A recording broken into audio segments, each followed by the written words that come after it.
미국과 이스라엘은 이란에 대한 일방적인 공습으로 이란 전역을 초토화시키고 또 중동 전역이 전쟁에 휘말리게 만든 전쟁 범죄의 국가입니다.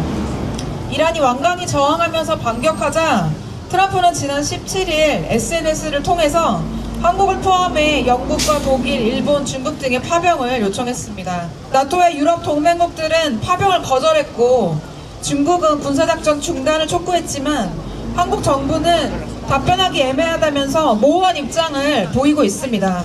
청해부대 아덴만 파견 당시 조항을 근거로 인해서 청해부대를 임의로 파견할 수 있다는 그런 가능성도 언급되고 있습니다. 그러나 이란은 호르무즈 해협에 군함을 파견한다면 적대행위로 간주될 것이라며 군사적 대응을 예고했습니다. 군함을 파견하는 즉시 참전을 선언하는 것과 다를 바 없습니다. 호르무즈 해협은 아주 좁은 길목으로 여기에 상선과 군함이 함께 들어서는 행위는 그 자체로 자살행위나 다름이 없습니다.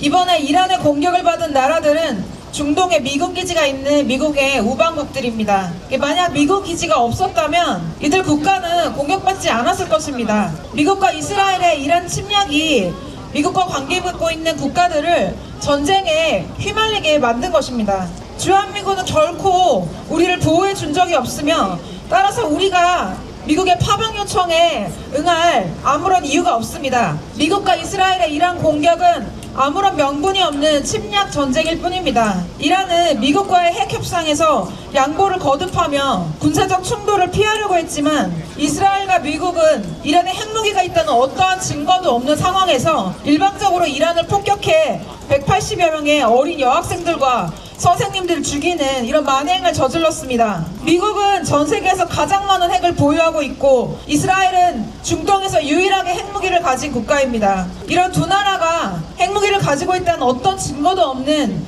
이란을 공격하는 것 자체가 너무나 부당한 일입니다. 한미 팩트시트에는 한국의 우라늄 농축 그리고 사용 후 연료병 재처리 권한 확대, 한국의 핵추진 잠수함 도입 관련한 내용이 있습니다. 안철수는 이를 언급하면서 적극적인 파병으로 한국의 핵무기 보유를 미국과 거래해야 한다는 끔찍한 말을 했습니다. 한국 정부는 이미 관세 협상에서 미국에 3,500억 달러에 이르는 돈을 퍼주기로 약속한 바 있습니다. 이 돈은 서민들의 얇은 호주머니를 다시 탈탈 털어서 마련하게 될 것입니다. 군비 증강은 우리의 평화를 파괴합니다.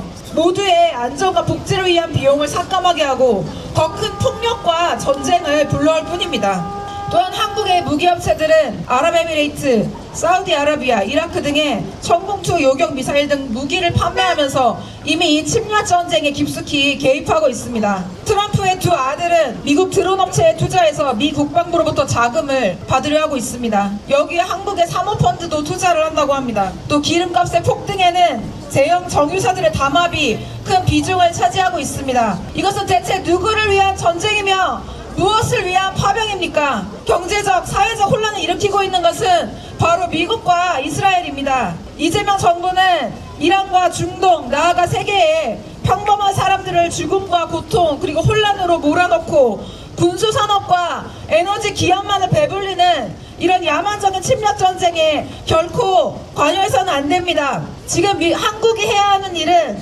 미국의 제안을 단호히 거절하고 미국과 이스라엘에게 당장 이란 침략을 멈추라고 요구하는 것입니다. 이란의 민주주의와 평화는 이란인들 스스로 이뤄낼 문제이며 외부 세력의 개입으로는 결코 해방은 이뤄낼 수 없습니다. 당장 이란 침략을 끝내는 것만이 이란과 전 세계 평화를 위한 유일한 길입니다. 한국 정부는 미국의 이란 침략 전쟁에 대한 어떠한 형태의 파병도 단호히 거부해야 합니다. 노동당, 녹색당, 정의당, 진보 3당과 함께 전쟁도 파병도 함께 막아냅시다. 네, 구호로 마무리하겠습니다. 전쟁도 파병도 반대한다! 반대한다! 반대한다! 반대한다! 네. 지나가는 시민 여러분 반갑습니다. 하지만 마냥 반갑다고 이야기하기는 어려운 시대인 것 같습니다. 지금 이 순간에도 이란 테헤란 하늘 곳곳에서, 이란의 전역에서, 그리고 레바논 곳곳에서 미국과 이스라엘이 쏘아대는 미사일로 수많은 민간인들이 학살당하고 있습니다. 이 민간인들의 죽음은 결코 우리와 멀리 떨어져 있지 않습니다. 테헤란시에는 서울 거리라는 거리가 있습니다. 테헤란 도심 북부에 있는 거리인데요. 서울에 테헤란로가 있는 것처럼 양국의 우호를 기념하기 위해서 만들어진 지명이라고 합니다. 그곳 서울 거리에도 미국이 쏜 미사일 3개가 쏟아졌습니다. 그리고 그곳에 있는 병원도 붕괴됐다고 합니다. 테헤란에서 그리고 레바논에서 이란에서 이렇게 전쟁이 가혹하게 심화되는 가운데 트럼프는 한국 정부에게 파병을 요구하고 나섰습니다. 요구가 아니라 거의 강요에 가깝습니다. 우리 정부는 신중하게 검토하겠다는 말만 되풀이하면서 명확한 입장을 내지 않고 있습니다. 하지만 저는 이런 모호한 태도가 한반도에 살고 있는 우리를 더 위험하게 만든다고 생각합니다. 단지 이란 사람들만의 문제만이 아니라 동아시아의 평화마저 위협한다고 생각합니다. 지금 호르무즈 해협과 이란에서 이토록 전쟁이 지속되고 많은 사람들이 죽어가면 전 세계 평화는 더더욱 위험해질 수밖에 없습니다. 미국이 쏜 미사일에 대한 보복으로 이란이 인근 국가에 있는 미군 기지에 자살 드론 공격을 했을 때 한국의 뉴스들은 LIG 넥스원이 만든 천궁2 지대공 미사일이 톡톡한 효과를 발휘하고 있다고 자랑스럽게 이야기했습니다. 그러면서 LIG 넥스원의 주가가 급상승했다는 것을 기뻐했습니다. 하지만 그 사이 이렇게 해서 더 많은 무기가 만들어지면 동북아시아 역시 전쟁 무기를 더 많이 만들기 위한 경쟁에 휩싸일 수밖에 없습니다. 더 많은 무기는 결코 평화를 가져오지 않습니다. 세계에서 가장 많은 무기를 만들고 있는, 갖고 있는 미국과 이스라엘과 이란이 지금 상황에 쌓여 있는 것과 같은 이치라고 생각합니다. 전쟁과 위기의 시대에 맞설 수 있는 가장 좋은 방법은 이 전쟁을 즉각 멈춰야 한다고, 이 전쟁에 쓸 무기를 우리의 세금으로 쓰는 것이 아니라 우리들의 더 많은 복지와 우리들의 생존을 위해서, 그리고 불평등의 해결을 위해서 쓰여야 한다고 이야기하는 것이라고 생각합니다. 그렇지 않습니까? 맞습니다. 미국은 오랫동안 민주주의라는 이름으로 위장한 자신들의 전쟁과 침략이, 그리고 제재가 그 나라의 민주주의를 가져올 수 있을 것처럼 주장했습니다. 하지만 역사상 어느 나라에서도 경제 제재와 침략이 민주주의를 가져다 준 적이 없습니다. 그 나라의 민중들이 싸워서 쟁취할 수 있을 때에만 진정한 민주주의를 가져올 수 있었다는 것을 우리는 기억해야 됩니다. 트럼프 행정부는 지금 흔들리고 있습니다. 어제는 데터러 센터장이 이 전쟁에 아무런 명분이 없다는 것을 이야기하면서 사퇴했습니다. 그리고 오늘은 트럼프 행정부 정보국장이 아무런 명분을 발견할 수 없었다는 것을 청문회에서 스스로 시인했습니다. 미국의 마가 세력은 자중진할의 실안에 빠졌습니다.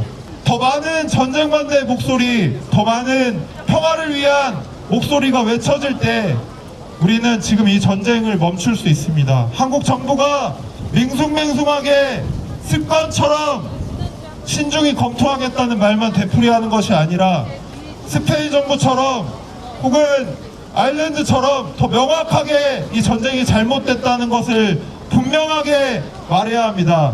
이재명 대통령은 우리 한국에서 살고 있는 평범한 사람들의 삶을, 그리고 이란 사람들을 학살하고 있는 평범한 사람들을 위험에 빠뜨리고 있는 간만 보는 태도를 멈춰야 합니다. 그것은 실용주의가 아닙니다.